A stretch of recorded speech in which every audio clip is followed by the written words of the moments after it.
나는 가족을 위해서라면 하루도 쉬지 않고 일하던 노동자 아버지 밑에서 태어나 겨우 굶지 않을 정도의 어린 시절을 보냈다.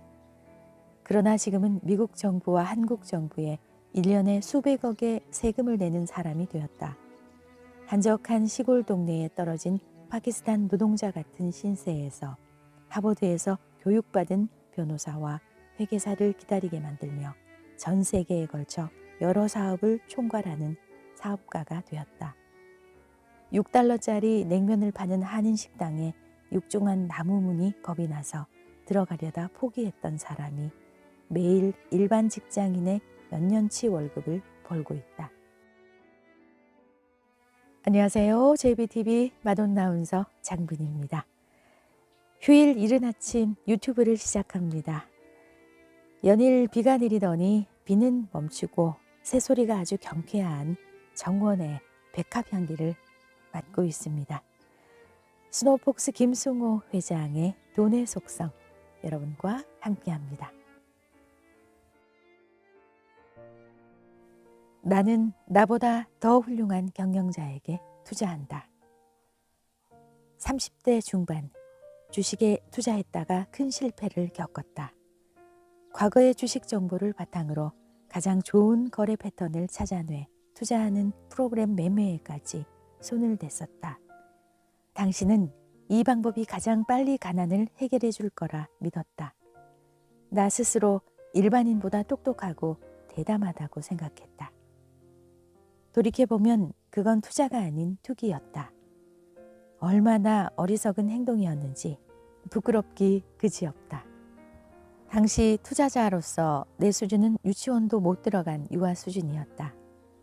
하지만 스스로 대학원생 정도라 생각했으니 잘 될 턱이 없었다. 과거 데이터를 놓고 미래 예측을 내놓는 책과 강연이 많다. 그럴 때면 과거의 내가 생각이 나서 안타까운 마음뿐이다. 그들의 현재 재산과 미래 재산 상태를 짐작하면 정말 그렇다. 나는 전 재산을 날렸고 다시는 그곳에 얼씬거리지 않았다. 다시 주식을 시작한 건 5년 전쯤이다. 지난 5년간 꽤 많은 주식을 매입했으나 거의 팔아본 적이 없다. 혹 누군가 주식 투자를 하는지 물으면 하지 않는다고 말한다. 주식을 사고 파는 일로 돈을 버는 일반적인 주식 투자는 하지 않기 때문이다. 자산이 생기면 내가 하는 일은 두 가지다. 내 회사를 더 키우는 데 사용하거나 또 다른 자산을 만들 만한 곳에 보낸다. 최근 몇 년 동안 내 회사에 더 이상 자본이 들어갈 일이 사라지면서 내 잉여 자본은 투자처를 찾아야 하는 상황이 되었다. 나는 사업가이자 경영자로 한평생을 살아왔다.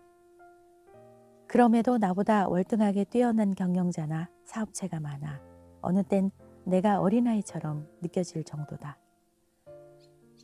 내가 엄두도 못 낼 시장에서 더 좋은 사업을 하는 회사나 경영자가 너무나 많다. 다행히 이런 회사는 상당수 상장돼 있다.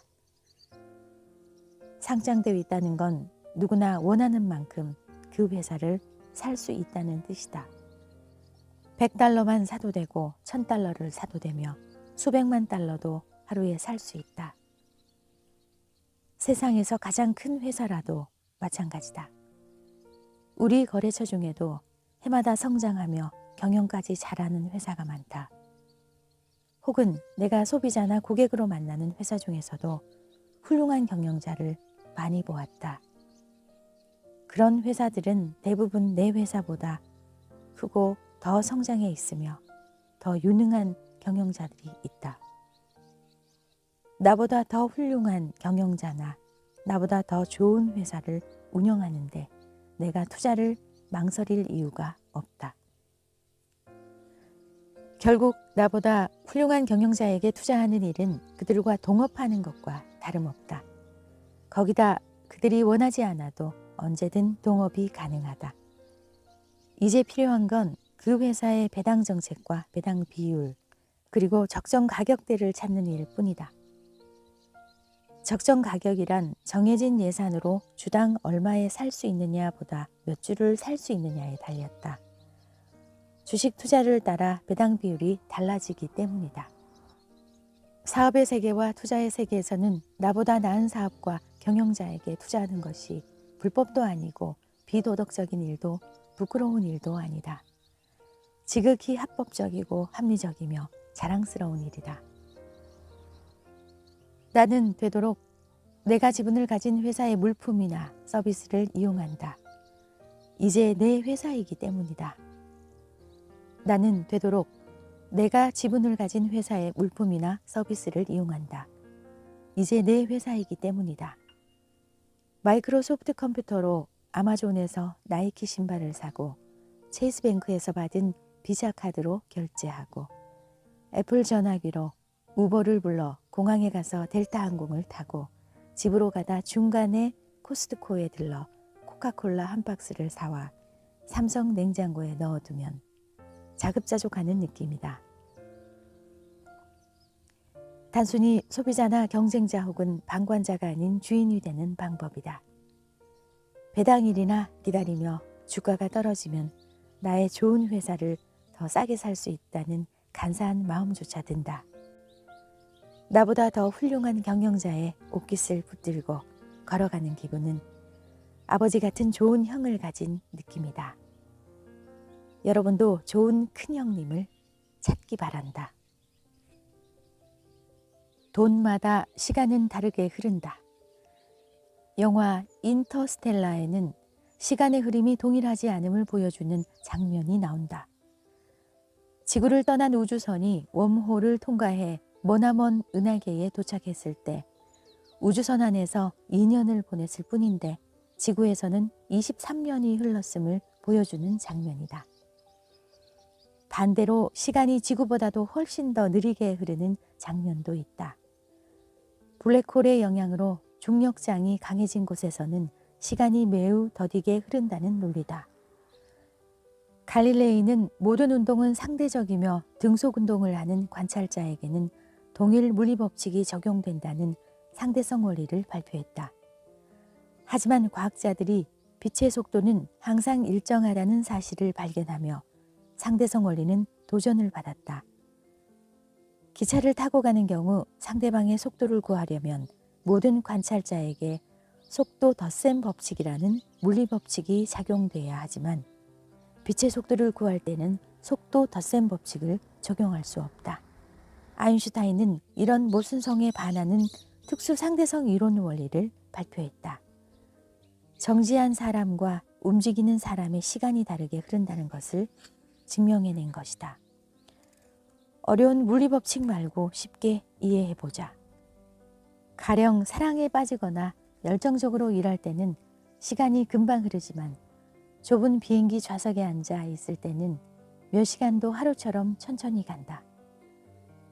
월급을 받는 사람은 한 달이 더디 오지만 빚을 지면 돈 갚는 날이 순식간에 다가온다. 나이가 들수록 시간이 빨리 흐른다고 말한다.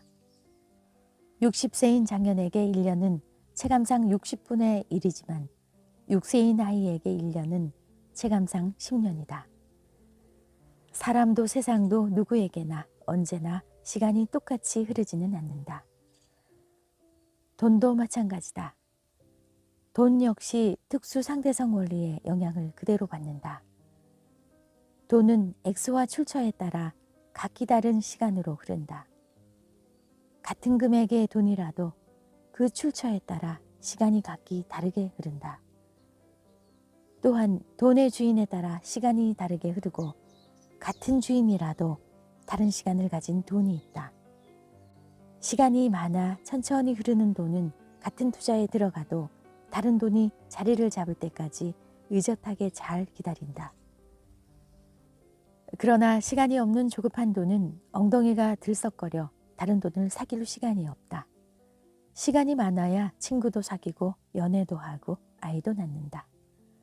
같은 시기에 주식에 투자된 돈이라도 어떤 돈은 내년 결혼 자금이고 어떤 돈은 다음 학기 학비로 나가야 한다.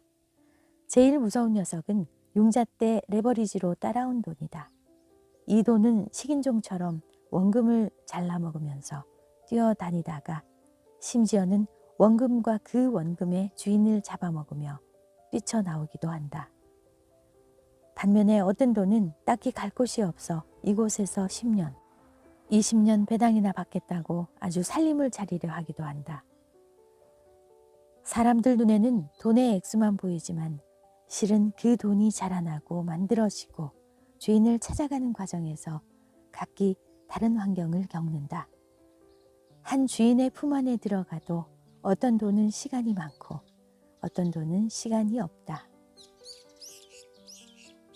다른 주인에게 들어간 돈은 그 주인에 따라 또 다른 시간을 가진다.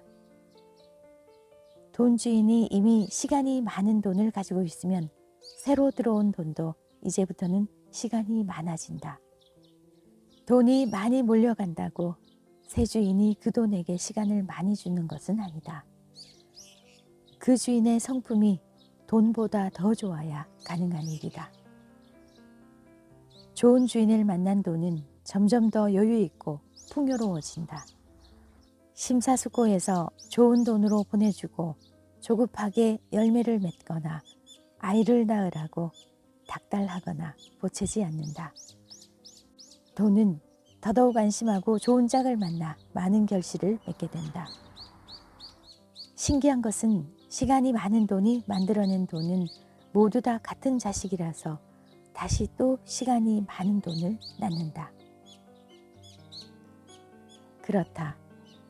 누구라도 시간 많은 돈을 거느릴 만한 주인이 되지 못하면 결국 그 돈이 당신을 거느리게 될 것이다.